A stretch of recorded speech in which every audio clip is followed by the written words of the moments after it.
morning, students. Today I am going to tell you about the next tense, past simple tense. यानी present tense जो है वो हम complete कर चुके हैं। आज हम पास्ट टेंस के बारे में बात करेंगे। पास्ट टेंस का मतलब होता है भूतकाल, यानी कि जो समय बीत गया है उसके बारे में बात कर रहे हैं। जो समय ऑलरेडी वैनिश्ड, समाप्त हो गया है, उसके बारे में बात कर रहे हैं। तो पहला टेंस है पास्ट सिंपल टेंस। अब पास्ट सिंपल टेंस में सबसे पहले हम इसकी पहचान जो है उसके बारे में बात करेंगे। सबसे पहले पास्ट सिंपल की पहचान लिख रहे हैं। पहचान में क्या होता है देखो, या, ये, ठीक है, अथवा, आ, ई, ए, ठीक है, या फिर अथवा या था, ये थी और ये थे, ये पहचान। जैसे उसने खाना खाया या खा लिया था, ठीक है ना। अक्सर इसमें था थे भी होता है पास्ट टेंस के अंदर, तो ये पास्ट सिंपल की पहचान है, ठीक है। अब हम क्या करेंगे, इसका जब एफर्मेटिव सेंटेंस बनाएंगे, एफर्मेटिव सेंटेंस बनाएंगे तो इसके अंदर क्या करना है अपने को, सबसे पहले आपको वर्ब और हेल्पिंग वर्ब क्या होती है उसके बारे में। तो इसका जो एफर्मेटिव सेंटेंस बनता है तो इसमें हेल्पिंग वर्ब नहीं आती है, यानी no helping verbs are used in affirmative sentence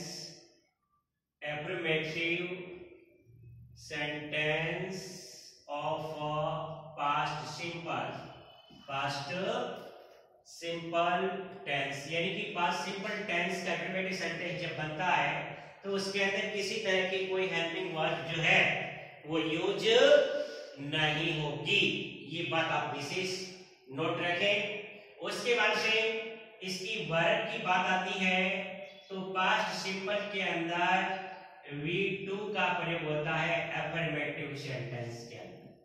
verb की सेकंड फॉर्म आती है, समझ गए ना आप मेरी बात को, यानी second form of the verb. जिस प्रकार जैसे गो है तो इसका सेकंड फॉर्म क्या होता है, वेंट होता है। तो ये सेकंड फॉर्म जो है वो पास्ट सिंपल के एफर्मेटिव सेंटेंस के अंदर यूज होगी।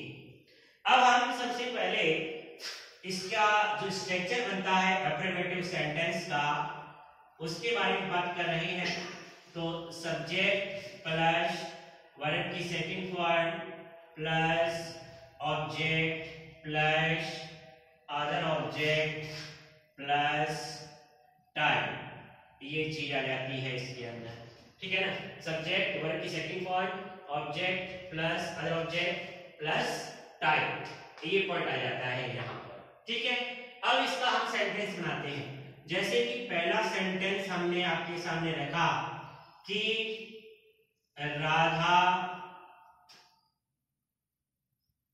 कल जोधपुर गई, या इस प्रकार सेंटेंस दे दिया तो गई ये है, ये आया, देखिए। तो ये पास्ट सिंपल का एफर्मेटिव सेंटेंस है। तो सबसे पहले आप राधा, अब वर्ब क्या है इसमें, गई, गो की सेकंड फॉर्म वेंट आ जाएगा। तो राधा वेंट, राधा गई कहां, जोधपुर। तो किसी प्लेस के लिए टू प्रीपोजिशन का प्रयोग किया जाता है, यानी किसी प्लेस को हम जब जाते हैं उसके लिए टू का प्रयोग करते हैं। जैसे कि टू जोधपुर या टू जयपुर, टू स्कूल, जो भी है उसके अनुसार उसके लिए टू प्रीपोजिशन का प्रयोग किया जाता है। तो राधा वेंट टू जोधपुर, ये जोधपुर आ गया। अब इसमें कल गई, इसका मतलब ये कल आने वाला नहीं, जो कल चला गया, यानी पास्ट का कल है। तो पास्ट के कल के लिए हम यस्टरडे का प्रयोग करते हैं। तो Radha went to Jodhpur yesterday, ये इसके अंदर आपके आ जाएगा yesterday Radha went to Jodhpur yesterday. ये इसका पहला सेंटेंस बन गया। उसके बाद में अब हम सेकंड सेंटेंस के बारे में बात कर रहे हैं। जैसे कि हम पिछले सप्ताह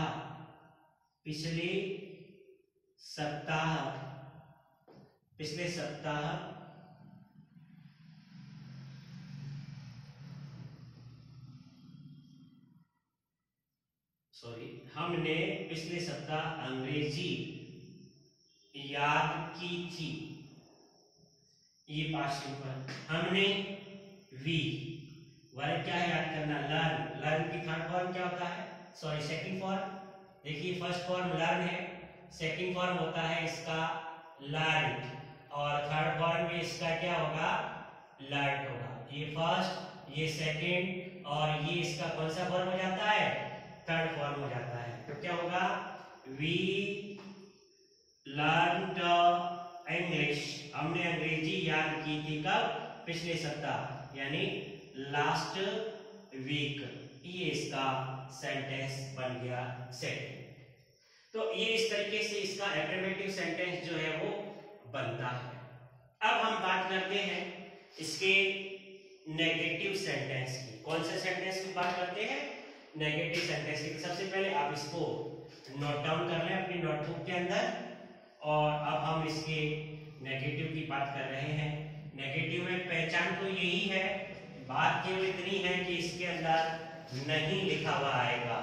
नेगेटिव में मेन बात क्या है, ये चीज तो है ही है, लेकिन उससे पहले नहीं लिखा हुआ होगा। क्या लिखा हुआ होगा, नहीं, और अंत में क्रिया के साथ में ये चीजें होती ही है। तो सबसे पहले अपन इसका नेगेटिव हेडिंग डालते हैं, कराते हैं नेगेटिव सेंटेंस लिख करके आप ये पहचान यहां नोट कर ले, इसको यहां नोट करना है। उसके बाद में अब इसमें हेल्पिंग वर्ब और वर्ब क्या होगी, तो सबसे पहले देखिए इसके अंदर हेल्पिंग वर्ब जो है, हेल्पिंग वर्ब वो आ जाती है डिड। कौन सी आ जाती है, डिड। तो डिड आते ही वर्ब की फर्स्ट फॉर्म हो जाती है, डिड आते ही वर्ब की कौन सी फॉर्म हो जाती है, फर्स्ट फॉर्म। अब जैसे मान लो आपने डिड हेल्पिंग वर्ब भी लगाया और वर्ब की सेकंड फॉर्म लगाई तो गलत हो जाएगा। जब वर्ब की सेकंड फॉर्म लगती है तो हेल्पिंग वर्ब कुछ भी यूज नहीं होता है, और जब डिड हेल्पिंग वर्ब लग जाता है तो वर्ब की फर्स्ट फॉर्म का प्रयोग होता है। अब हम इसके स्ट्रक्चर के बारे में बात कर रहे हैं। तो सबसे पहले देखिए subject plus did plus not plus verb की first form plus object plus other object plus time, ये हो जाएगा। ठीक है ना। अब देखिए पहला सेंटेंस, जैसे मैंने उन्हें नहीं डांटा था, नहीं डांटा था, मैंने यानी आई।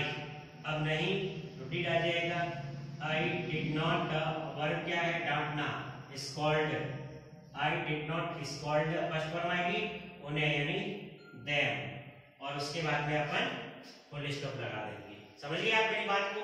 उसके बाद में इसका सेकंड क्वेश्चन है, जैसे कि हम कल दिल्ली नहीं गए थे। हम वी हेल्पिंग वर्ब इसके अंदर डिड आएगा, वी डिड नॉट, उसके बाद वर्ब की first form go to Delhi, कल बीता हुआ कल है, इसके लिए यस्टरडे का प्रयोग होगा, और इसके बाद में फुल स्टॉप लगा देंगे। ये इसका नेगेटिव सेंटेंस है पास्ट सिंपल टेंस का। कौन सा सेंटेंस है, नेगेटिव सेंटेंस है पास्ट सिंपल टेंस का। अब देखिए अब हम इसकी बात कर रहे हैं